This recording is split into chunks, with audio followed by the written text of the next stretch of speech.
जय श्री राम।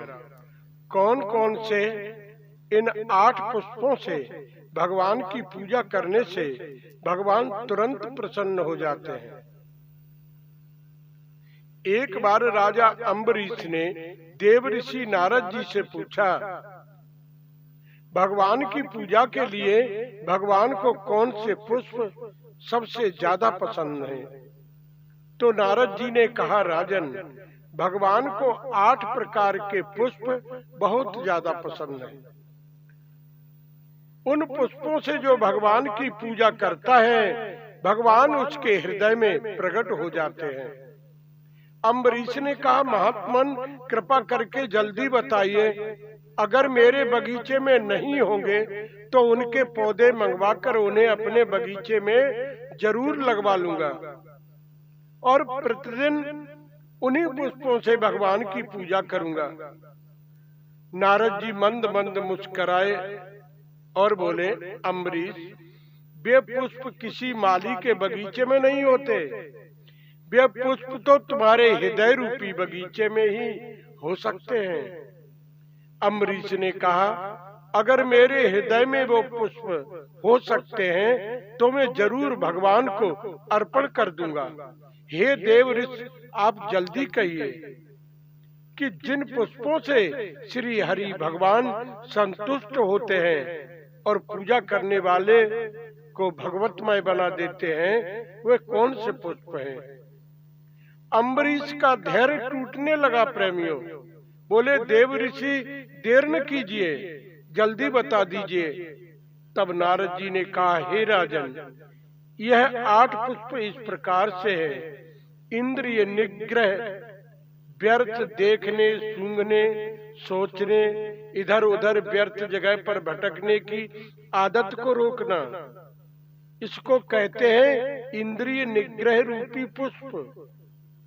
अहिंसा, मन वचन कर्म से किसी को दुख न देना, निर्दोष प्राणियों पर दया, दीन दुखियों को न सताना, अगर किसी दोषी को दंड भी देना हो तो उसके हित की भावना से देना, क्षमा रूपी पुष्प, मन को एक जगह लगाने का अभ्यास करना, मन को एकाग्र करना, भगवान का सदैव ध्यान करना, सत्य का पालन करना, वेद शास्त्र, भगवान और संतों की वाणी का आदर करना, भगवान के भक्तों पर दृढ़ श्रद्धा रखना। ऐसा करने से भगवान तुरंत प्रसन्न हो जाते हैं, साधक को सिद्ध बना देते हैं। जय श्री कृष्णा, जय श्री राम। धर्म प्रेमी बंधुओं, रामचंद्र जी का अवतार राक्षस को मारने के लिए नहीं हुआ था, मनुष्यों को उच्च आदर्श बनाने के लिए हुआ था। श्री राम धर्म समझाने के लिए आए थे। उनका अवतार जगत को मानव धर्म उपदेश के लिए हुआ था। श्री राम का जीवन तो इतना पवित्र है सज्जनों, उनके स्मरण मात्र से हम पवित्र हो जाते हैं। यदि आपका वर्तमान रावण के जैसा है, जब श्री राम नाम का करते हो तो राम नाम के जप का कोई फल नहीं मिलता। पहले अपना आचरण सुधार लो, राम के एक एक गुण को अपने जीवन में उतार लो, यही उनकी सच्ची सेवा है। मनुष्य का जीवन मधुर तभी बनता है जब वो दूसरों का सम्मान करता है। जीवन में सद्गुण से ही मिठास आती है। सभी को मान सम्मान दोगे तो तुम्हारा जीवन भी शक्कर जैसा मीठा और मधुर बनेगा। सबको मान का दान करना बहुत ही उत्तम बताया गया है। दूसरों को मान देने से और अपने जीवन में संयम बढ़ाने से जीवन मधुर और उत्तम बनता है। जिसके जीवन में मधुरता नहीं, वह भगवान को प्यारा नहीं हो सकता। महादान और द्रव्य दान से भी मान दान अधिक श्रेष्ठ है। इसमें कोई पैसा नहीं लगता, सभी को मान दो, सबका आदर सम्मान करो।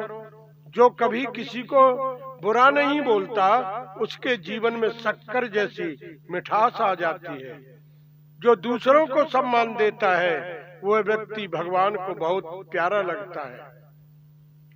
लोग रामायण तो खूब पढ़ते हैं, लेकिन रामायण पढ़कर अगर जीवन में सदाचार न आया तो उन्होंने अभी रामायण पढ़ी ही नहीं है। रामायण पढ़ पढ़कर, चंदन लगा लगा कर रामायण का रंग बदल डाला, लेकिन तुमने अपने जीवन का ढंग नहीं बदल पाया, तो तुमने अभी रामायण पढ़ी ही नहीं है। श्री एकनाथ जी ने राम रावण युद्ध के समय एक प्रसंग लिखा है कि कुंभकर्ण को जब गहरी नींद से जगाया गया, रावण ने कुंभकर्ण को सारा हाल सुनाया। सीता जी मेरे बस में हो नहीं पा रही है। तो कुंभकर्ण ने कहा कि तुमने अपनी माया से राम का रूप धारण क्यों नहीं किया? राम का रूप धारण करके सीता के पास जाते, सीता तेरे बस में हो जाती। तब रावण ने कहा, भैया मैंने ये भी किया था, मैं राम का रूप धारण करने का विचार करता हूँ तो मेरा मन ही बदल जाता है। सीता मुझे माता के समान दिखाई देती है, मेरे मन से काम वासना हट जाती है। कुंभकर्ण ने कहा कि जिनका नकली रूप इतना प्रभावशाली है, उनका मूल रूप तो कितना अधिक प्रभावशाली होगा। निश्चय ही राम परमेश्वर हैं, तुम तो काम ही हो, फिर भी राम के स्मरण से निष्काम ही बन जाते हो। ऐसे राम के साथ बैर रखना ठीक नहीं है। देवादिदेव से बैर करने वाला तो मूर्ख ही होता है। अब मैं तेरी क्या सहायता कर सकता हूँ? भविष्य की तरह भगवान राम के चरणों का श्रेय लूंगा और अपने जीवन को सफल बनाऊंगा। रामायण को तन से नहीं, मन से पढ़िए। अगर मन से रामायण पढ़ोगे तो आपके जीवन में राम चरित आ जाएगा, आपका जीवन बदल जाएगा। मनुष्य के जीवन में कुछ न कुछ नियम जरूर होना चाहिए। भगवान श्री रामचंद्र जी स्नान करने के बाद शिव जी की पूजा करते हैं।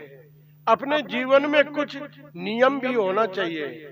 जिसके जीवन में कुछ शुभ संकल्प नहीं, वो तो पशु से भी अधम है। स्नान करने के बाद मनुष्य अगर पूजन बंदन नहीं करता, संध्या उपासना नहीं करता, तो उसका स्नान करना तो व्यर्थ ही है। वह मानव नहीं, पशु के समान ही है। बगैर भगवान को भोग लगाए भोजन भी कर लेता है। ऐसे लोगों को मैं क्या कहूँ, उन्हें दो पैर वाला पशु ही समझना चाहिए। जय श्री कृष्ण, जय सिया राम।